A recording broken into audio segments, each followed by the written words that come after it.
Hello and welcome to the Agile Innovation Leaders podcast. I'm Ojiaku. On this podcast, I speak with world-class leaders and doers about themselves and a variety of topics spanning agile, lean innovation, business, leadership, and much more, with actionable takeaways for you, the listener. So I have with me here Victor Madu, who is an agility strategist, agile coach, everything in between, maestro. Victor, it's an honor to have you on the Agile Innovation Leaders podcast. Thank you so much. Thank you, Ola. Thank you for having me. Thank you. Yeah, so just tell us, Victor, about your background. What are the things that you've experienced that have shaped you into who you are today and how you've ended up to where you are professionally? Yeah, I mean, just cutting through the flow, I'm from Nigeria. I'm also, like all Nigerians, educated in Nigeria, and then for some, reason, found myself here in the UK. If I wanted to pick on anything that has, brought me to where I am and what has driven me to who I am today, I think it's my childhood, right? Coming to working class parents that, Catholic people that work hard for everything they got. And as a Nigerian, you're told it's instilled in you from a very young age what the benefits of hard work is. But unfortunately, I was traumatized at the age of 13 by the death of my mom. So, left with 5 siblings and my dad, who was broken by the course of events. That young age, getting to where I am, having to, do what I had to do to get to school and all that, and still have these 5 siblings with me as well. Because you're the first. Yes, I'm the first. You know how it is, especially when you are Igbo, right? Yeah. You're expected to be strong and do what you do. That kind of thing, So, yeah, but thank God for today. And I find myself here today talking to powerful people like yourself. And I mean, I think that has made me strong. And I miss my mom terribly, but if I look back, to be honest with you, the course of events in one's life really helps one define one's destiny. And that's how, so I believe that what I went through in life had made me stronger, So yeah, I came to the UK, became an accountant, funny enough. I did what we need to do, then I find myself being a BA, then after systems accounting, because I love computers and all that, Then found myself doing it, and I don't know if you know what SAP is. Yes. So I did that for a while, met a chap, a BA guy that I was doing his invoice. I saw how much was earning, and I said, what, Jesus, I mean, tell me what to do, man.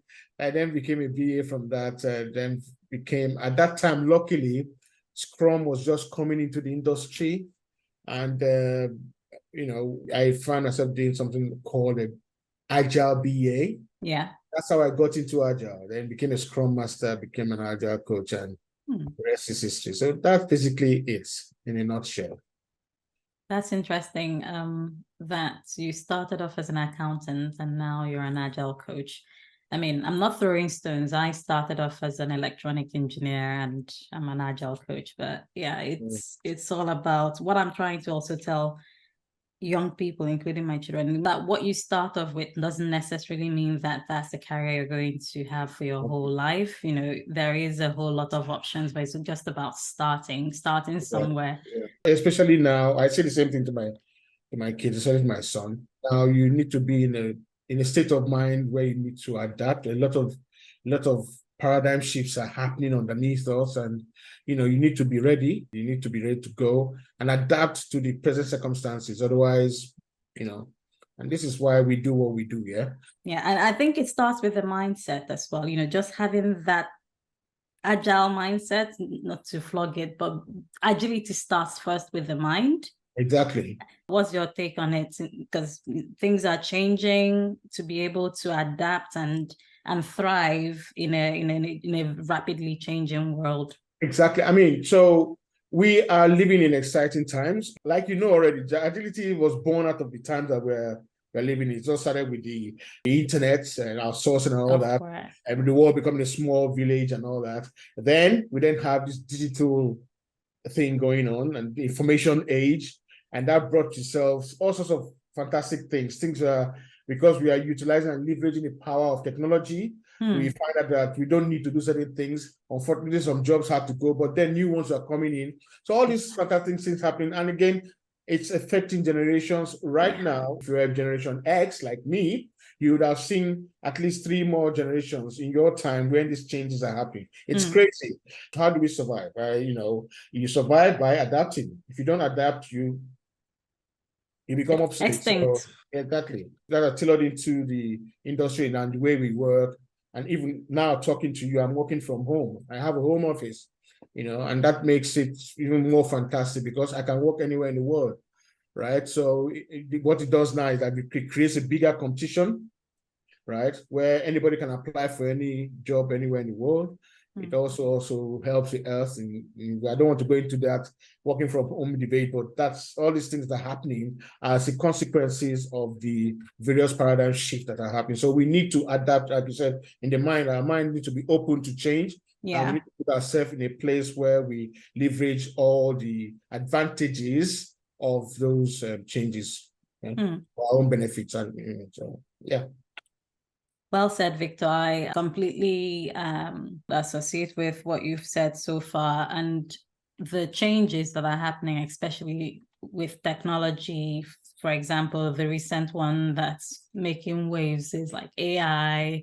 So we're now in, someone said we're in the knowledge information age, but now it's something like augmented age. So it's not just about the information, but it's also about being able to leverage technology like AI to still do productive work. So but it still ties back with being adaptable, being able to learn and unlearn, to remain creative, because machines are not taking over anytime soon. They can't take over the creative aspect, and we need to automate and become the competitive edge now is about who does things quicker, who gets to the market quicker, and who gets to the customer quicker, who satisfies the customer in terms of the value threshold. So that's what we are. The creative part will still be the same. If you don't have creative guys in your design and engineering design or software design, you're still going to fall back into that obsolete group of people that don't change or are not changing as quickly as they should. So I agree totally with that. Thank you. I know we went off into a rabbit hole, but I did want to just take you a little bit back to what you said earlier when you were talking about the things that happened to you that shaped you into who you are.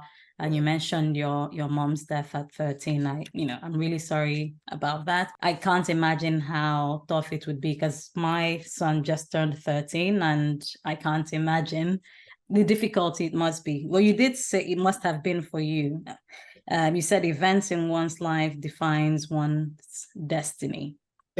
Yeah. So my twist would be, because the same thing could happen to 2 different people and you have 2 different outcomes. So could there be something about how they react to it as well? Because it's obviously, I mean, the way people react is the key, right? So one person could react, I've reacted, okay, fine. You hit the ground, I mean, you fall and you cry and you get traumatized. Then you kind of rebuild yourself and stand up and keep going. And some people stay in that trough. Some teams just stay there. They never rise above, so some people, not because it's their fault, maybe the environment, maybe because resources that are not there to guide them, to help them stand up, we're not the same. So I just happen to be who I am, and hopefully strong enough to be able to lead myself from that trough. Well, you inspire me, and I know that you are an inspiration to many other people as well. So thank you for sharing your story. So you did put together this model, Agile culture model, Appium Rats. Can you tell us a bit about that? Actually, I have a little pause on that. So it's something that, it's been on my mind, a pet project, purely because, some people are saying, are you trying to create another Agile? No, it's not. It's just like a clarion call to people that are coming to Africa and the Middle East to engage in a transformation process. We're looking at the way Agile is. When the forefathers of Agile went to Utah to dream up this fantastic thing, I'm sure they were not thinking about Africa. They were thinking from their own Western perspective, right?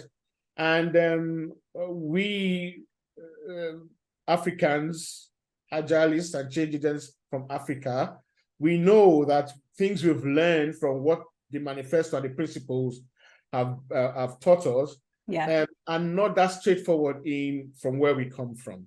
So it manifests itself with many of my colleagues in the West that have gone to Africa and met these challenges and have complained. And I say, yes, it's because we are totally different. The mindset is different. The Western mindset is totally different. So I've kind of modeled it more to Africa and Middle East, and mainly to Nigeria and South Africa, because that's where I got most of my data from. And it's APM RAT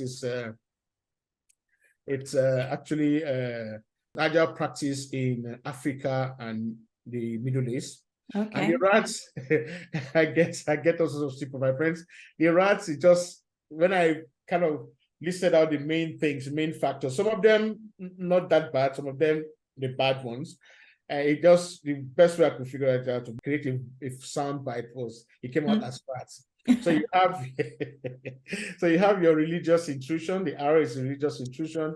The A is an age respect paradox, and the T, obviously, time. The other one is secrecy calls, and the fifth one, which I've added on later on, was language. Right. To leverage language and that kind of stuff, right? So the religious one is the effect of religion in the way we work. If you go to any African, or if you go to Nigeria today now, you will see, say, for example, people doing their stand-up. The daily stand-up is that's supposed to take an average of 15 minutes. They will give an average of 5 minutes for prayers. And you know the way we pray, evangelists, sometimes things more than that. And imagine a Muslim guy in that team. Imagine a Western guy, a Western Agile coach. And like, who? Really? So you have that aspect of it. You also have the age respect paradox. So it's a paradox because, yes, while people in the West understand age and respect, in Africa and in the Middle East, we take it a notch or two. Yeah. Where sometimes actually the negative aspect is that somebody that is older than you now thinks because he's older, you cannot allocate what as part of the member of the team. They feel, oh, it's an insult for you to tell them what to do, which is wrong and very crude, but it happens. Yeah. It happens, yeah. So we have that, and we also have the almighty time, African. So it's not fair to call it African because the French do it. It's not labeled in such connotative terms when the French do it. I've been to different countries, they do it. I'm not going to name it. Exactly. Name them, yeah. So exactly. So the way it's been made to feel as if some kind of like we Nigerians and Africans started it. I don't really like it, but that has become something that of note and something that has been kind of embedded itself in our culture and our behaviors. Yes, the French do it, but in social circles. However, we've kind of brought it into professional lives where we lack that discipline for some reason of keeping exact to time, and that itself, we obviously as you and I know, has an effect of cost of delay and all that kind of stuff. Yeah, and morale as well. The fourth one is secrecy calls. For some reason, we don't share knowledge, and I'm happy Agile has brought the fact that we need, when we bring transformation into an organization, part of it is making an organization, at the end of the day, a learning organization, where we collaborate. And collaboration means we have to share knowledge, we have to share, for us to win, okay? So, yes, so for some reason, in Africa, that doesn't take place as much as we would love to see that. The last one I've put there is language. So this one is very important for me because Sophia Oluwole, she's late now, but she's one of the people that have kind of evangelized the need for us Africans to get rid of the Western language like English or French. We should start teaching our kids chemistry, maths, and everything. The academic knowledge journey should start with our local language. It's easier on the brain, it's less stressful, and then we can learn English later on. Or however, we shouldn't waste time to learn a foreign language, then start learning the basics of academia, right? If you look at it, the time frame itself is a waste in terms of agile thinking, right? So for me, I brought it into an agile space because you find out that I have worked across global teams, right? And when, as an agile coach, you give teams freedom to please and design within yourself with your local language. Only come to me when you need me, and then you will normally find a language champion that will do the translation or whatever. Yes. So, and you find out that it's the engagement is easier, and they are loving you for giving them that freedom. So I'm bringing it to Africa, to be the way we work in Africa, so that we as teams we don't become too stressed or thinking of how we sound when we speak English. When we are designing, we are talking about, and when we are in an agile space, we are talking about and discussing with our local language. We are free, and you find that the mind is less stressed. So these ideas just keep flowing. The brainstorming session is fantastic, lively, because you don't have to, let me think of how I'm going to put structure this my idea in English before I have to speak. It just comes out like that. It's easier. So I think we have more benefit if we trace ourselves back into our local language. Yeah, especially the team is regional and everybody there is speaking the same language. So that's I was going to get there. It seemed like you read my mind. I was going to say, but what if the team, because in Nigeria there are over 200 languages or 200 ethnic groups. Since we've started off with Nigeria, what happens? Because you might still have to go to a shared common language. I mean, that's a very good question. I mean, so, but the thing is, like most African, especially in India, places like India, and even in the Middle East, we have a kind of broken English. We have a local slang anyway that is a kind of mixed with English. Like in Africa, Pidgin. Yes, Pidgin. We call it Pidgin. It's a mixture of Creole and Hausa, Wazobia kind of thing going on there with English. Everybody already speaks that language. Why don't we use that? You say that's a tiebreaker anyway. Why don't we use that? So but realistically, when you go to places like Enugu or Kaduna, they tend to be of that particular region. But if we have a third person there that's from another place, let's use our local vernacular to break that ice in terms of the way we speak and communicate. Yeah. So that's my answer to that. Okay. And where you have someone, if there's only maybe one person who's not of the culture, not from that country, doesn't know it, where does inclusion come in here? It's highly unlikely, but however, it happens because in a small village that we have now, a global village that we have, I normally would have a language champion. Okay. Somebody within just like your agile champion in the team, you find somebody that can translate, right? Otherwise, I've developed all sorts of hacks right now where you can use something as Google Translate. Yeah. Right. So when you want to give important meetings and you want to write, you just do the one in English, then translate it to their local language and just send it out. Everybody will understand and they will come back to you. Yeah. So but it's very rare, very, very rare to find a place where the English language and French has not touched on this planet, or Spanish. Spanish. Yeah. So when that happens, we just use simple tools that are available to us. Google Translate, use an agile champion to kind of leverage that kind of make that disability or handicap non-existence, or minimize the impact of it in the way we communicate.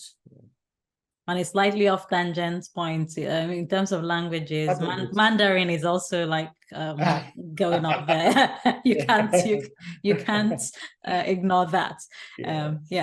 So what have you been working on lately? Because you've talked about the Appian Rats model, why you came up with it, and how, in a little way, how it could be used. But what else have you been working on lately?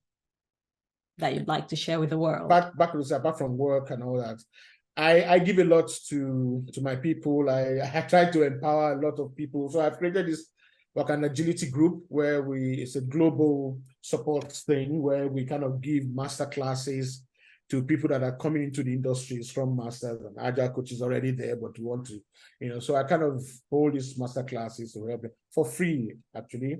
And because I am looking at the scope of how we can kind of make sure that as Africa develops and becomes more hungry, resource hungry, we have the resources on the ground to accommodate those requests, right? So skilled manpower, you mean? Exactly. We don't have it. So, and now to train up, those kind of this agile training is expensive. So that's my own way of giving back. But apart from that, I've been working with great change analysts, internationally based people like I don't know if you know her, Mary Lalinya. She's based in the UK. And we have a lovely woman that did African some time ago that invited me to Lagos, Abiodun Oshoba. We also, in fact, I think we have somebody, her name is Gopal. Anu Gopal. She's even a powerhouse in Agile Alliance, I think, one of those, yeah. I also have a Topa Sule from Canada. All these guys will come together. In the last Agile 20-something, we came up with the whole government manifesto for Nigeria. And that was our presentation. It's fantastic, right? It's there on the internet right now. So, yeah, so it's people like this I'm working with. We came up with the manifesto for good governance for Nigeria and many other projects like that. So, yeah, that's what I spend my time doing behind the scene, apart from work and spending time with my family. That's really awesome. And I'm sure some of the listeners would want to know more about it. So we'll make sure the links are in the chat. Do you still run these sessions? Yes, I do. Okay. It's keeping with the requests. I have a lot of requests and, So there is a question I have for you with respect to transformation, because as an Agile coach, I would expect that you've been involved in a number of transformation efforts with organizations in involving leaders and teams. Yeah. Can there be a sustainable transformation without vision or strategy? Yeah. So it's possible for you to have a transformation. It's possible for that to just happen once, right? So it's like a rider, like you are told to ride through one end of the Serengeti to the other with dangerous animals and valleys and all that. With a horse, no compass, and you don't have a compass. You have a map, or maybe you don't have a map. You just know, just face there, you get to the end, right? And you don't have a compass. You don't know the health of the horse, and you just got on that horse, and yeah, it's probable that you may be able to get to the end. But how sustainable is that? That is why the word sustainable that you use is very important. How sustainable is that for us to now create some kind of tourist pamphlets for other people to come behind us to use? It's exactly the same way. So it's very, very probable for you to run some kind of transformation and just win with one team or whatever. Then, where is the playbook for those coming behind you if you want to kind of multiply that, accelerate it within the organization? So that's why sustainability is important. How sustainable is that? How can we create a model, a playbook for us to use as an organization for our own peculiar transformation, right? That's why it's important for us to have vision. Yeah. We need to have a strategy, So the vision itself, first of all, is the what and the why we are doing it and all that kind of stuff. Then the strategy, the Agile strategy is very important. The Agile strategy itself is a vision plus how we are going to do it. Underneath with a time frame, how we're going to fulfill the objective required to actualize that vision, right? And with regard to the scope, timeline, cost, and the organizational culture. So that's the strategy. We need to have all that. When you have that and you place it and you start to kind of base it under the kind of your playbook of entry, the change itself, and the exit, then you have something to go with. So yeah, that's basically how it works. You cannot have a sustainable transformation without a clear vision, without a realistic strategy that kind of make sure that all these aspects of the scope itself, the objective, the goals, and then taking into consideration the culture are dealt with. You cannot have a what is known as transformation, a sustainable one without having a transformation strategy. So that's it. You may have touched on this, but I'll say, just going back to your Serengeti crossing analogy. I mean, if you're crossing, or the person has been assigned a horse cross, that it's important to say, why are we crossing the Serengeti? Because it might be that if you evaluate the why, it might be better for you to stay where you are and don't put yourself and other people in danger and waste resources crossing just for crossing's sake. Yeah, but I mean, this all these things will come in when we are laying out the strategy, and we have the vision. Somebody comes in, I have to say, transformation is sexy nowadays. So the metaphor is dealing with the Serengeti itself is the transformation, what we assume to be all the wahala inside the transformation. However, what is wahala? Because not everyone understands what wahala is. Wahala means all the troubles in life, all the challenges you meet in everything. So we need to first of all understand that nowadays transformation is sexy. When many organizations, I heard the rumor that many leaders engage in the big companies engage transformation purely for the benefit of their PE ratio in the stock exchange market. It's a rumor. I haven't confirmed it, but I don't know how you can confirm it. But I do know that it's very sexy to say your organization is carrying out its transformation. Everybody wants to be saying, yeah, that's what we are doing. So that is part of the big problem and the challenges that we face as change agents in the transformation.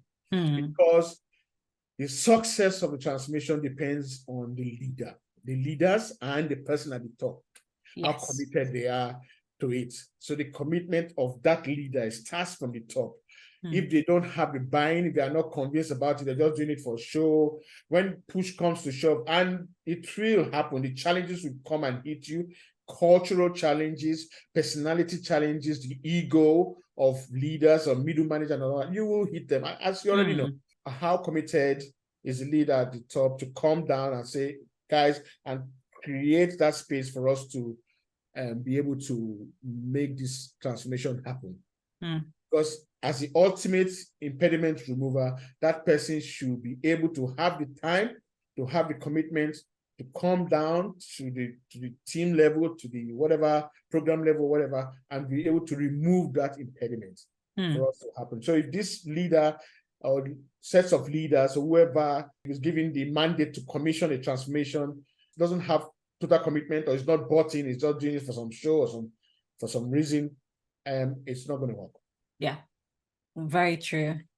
Do you have any anonymized stories of like your experience in guiding organizations, enterprise agility or transformation journey? Because one thing you've said, transformation is sexy. It's really a buzzword. And if you ask two people and they could be in the same leadership team, C-suite team, what is transformation? And they'll give you different answers. It's just a buzzword, which means different things to different people. But what do you have any story underpinning, what you have said about leadership being key? If I give you all the stories, you're not going to leave here, right? However, I want to make a few things very, very clear. There is this understanding in most organizations that starts their transformation journey with a few teams, as you would expect. When they succeed in that, they then call it an enterprise-wide transformation, where you take a few teams to delivering some funky, sexy, innovative product, Mm. that is not enterprise-wide transformation. That's not business transformation or business agility, right? Mm. It is you showing that delivering a particular product as quickly to the customer, whatever, works using agile ways of working. So there's that misconception there. That's the number one misconception, that people think, oh, when we succeed with a few teams, we haven't, because you still need to scale it, to the entire enterprise, to non-IT enterprise, to both upstream and downstream and all that. It is when your organization as a whole, no matter how tall it is, can have a transparent view of where everything is. When an organization can adapt to news in the market very quickly, when an organization can innovate, it has the people there have been enabled to have a different idea, different mindset towards failure, and seeing failure as a learning bridge.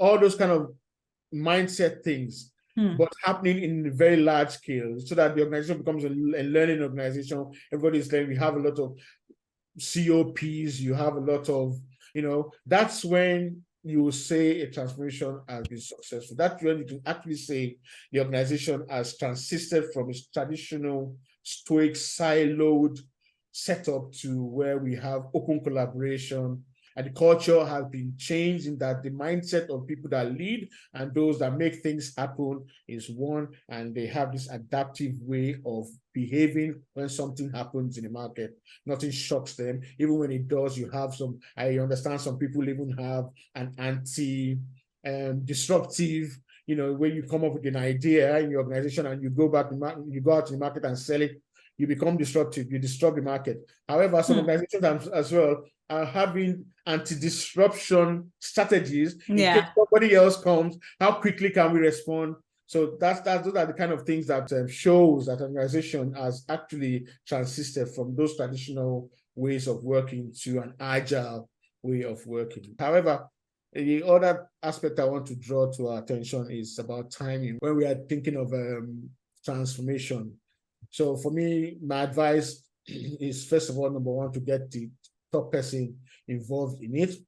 Timing is very, very important. You need to have time for the transformation, to start the transformation. The time when you start the transformation is very important. You don't want to start it when you have disruption in the market. Things will not happen in the normal way. And it's better for you to do transformation in peacetime, what I call peacetime, before some major disruption, so that you can leverage what you've learned from that transformation when that disruption happens. Time is very important when you are carrying out a major transformation in your organization. Okay, you need to have committed leaders that are really committed to the cause. They're not just doing it for show.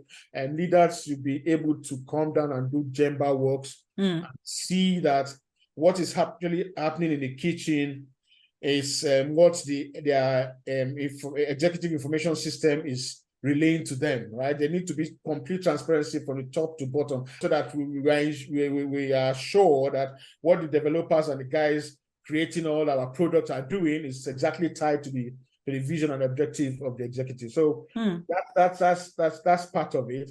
And for me, it's commonsensical things that we already know. However, when we have transparency, this transparency increases trust. And it needs to start with the leader. He needs to show transparency by example, right? So it increases trust, and trust enables organization-wide collaboration, right? So when teams start collaborating, teams that were locked in silos start collaborating, we start seeing silo breaking. Yeah. And when you start breaking this silo, you start seeing aggregate paradigm shifts happening. And that is when you now then see that almighty cultural change emerge. So it comes from transparency. It comes from transparency leading to trust. Trust to collaboration that breaks down silos.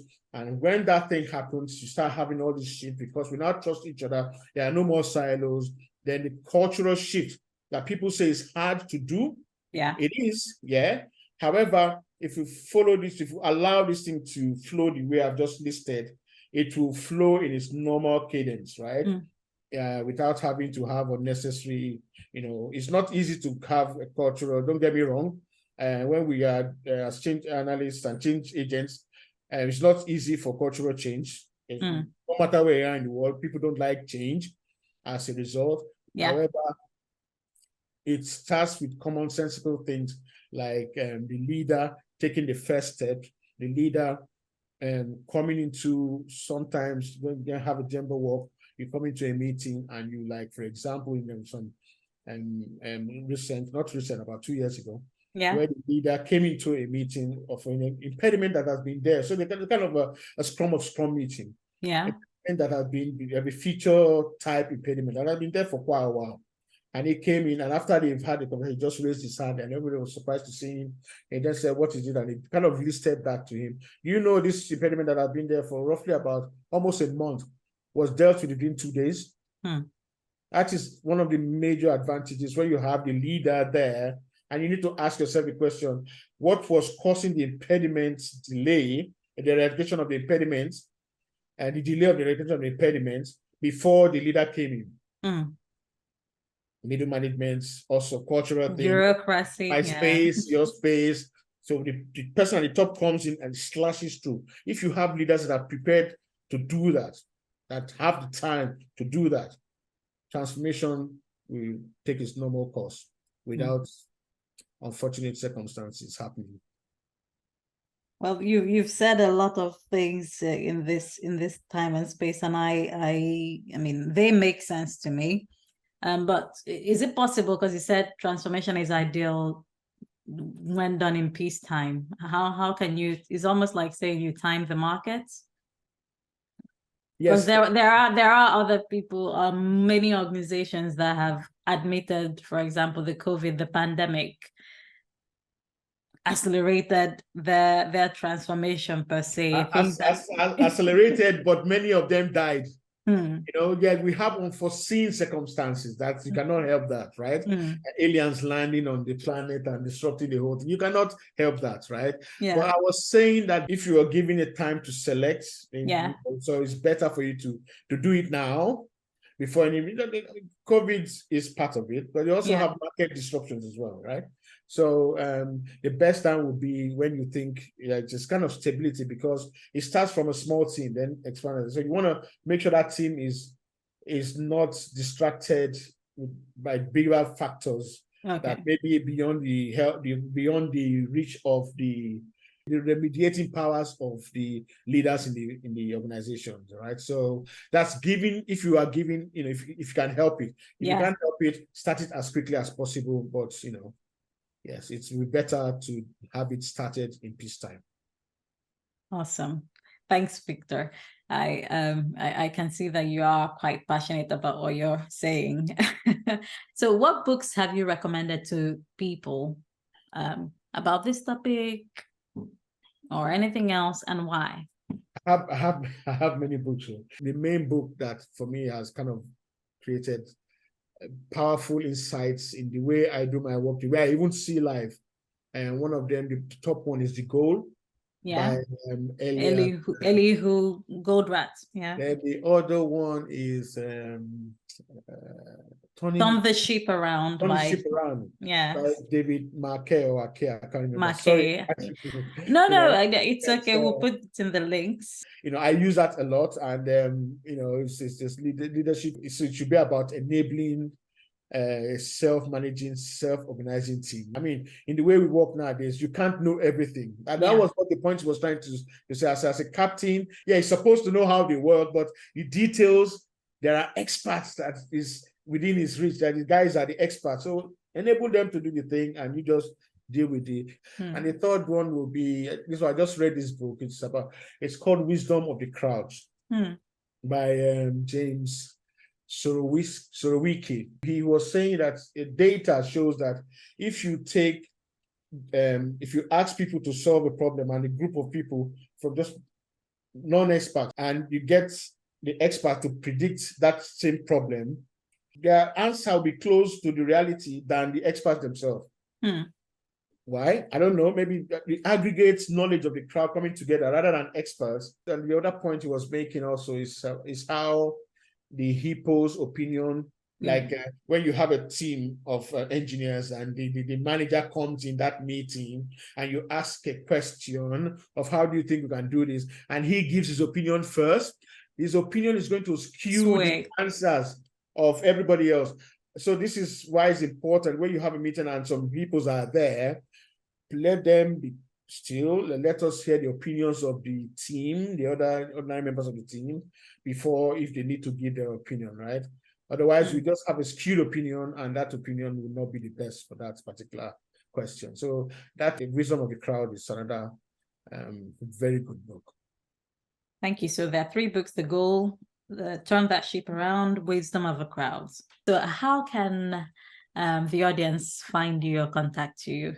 You can get me wakandagility.com. You can get me at victor@wakandagility.com. You can get me at LinkedIn. So Victor Wandu, just type it there. You see me there. Any ask for the audience or any final words, Victor? Yes. Final last words, yes. Agile is real. Agile is here. And so be inspired, be prepared, be agile. First of all, you be inspired to change, to have that mindset, to adapt to your present circumstances. Be prepared for future disruptions, for anything, and be agile, right? That's it. Then you will definitely succeed. You will definitely live longer. You will definitely transcend all the challenges, all the COVID-19 type, even aliens coming to this world, or whatnot. So can we hold you to account for it? Can we take it to the bank, saying Victor said, if we're inspired, prepared, and agile? It will help. No shaking. It will help. Okay. It will help. Okay. I mean, from my experience in life, it will help. If you're inspired, you have to be inspired. Yeah. People that are not driven cannot achieve much. You need to be passionate about what you do. And then you need to be prepared. You need to prepare having the skill set, challenge yourself to learn, constantly learning. Then be agile. All those things that we do, your mindset, where you think, having agile ways of doing things. Having a different mindset towards failure. When you fail, it doesn't mean you have, you've done anything bad or the end of the world. Failure is a sign that option is not going to work, and you've learned something new. You pivot and try a new one. So if we have that kind of mindset, we'll be innovating every year, every 6 months, every 3 months, if we have a different attitude towards failure. So be inspired, be prepared, be agile. Thank you so much, Victor. It's been a pleasure having this conversation. It's been an absolute pleasure. Thank you so much, Ola. The pleasure is mine. That's all we have for now. Thanks for listening. If you like this show, do subscribe at www.agileinnovationleaders.com. That's agileinnovationleaders.com, or your favorite podcast provider. Also share with friends, and do leave a review on iTunes. This would help others find this show. I'd also love to hear from you, so please drop me an email at ola@agileinnovationleaders.com. Take care and God bless.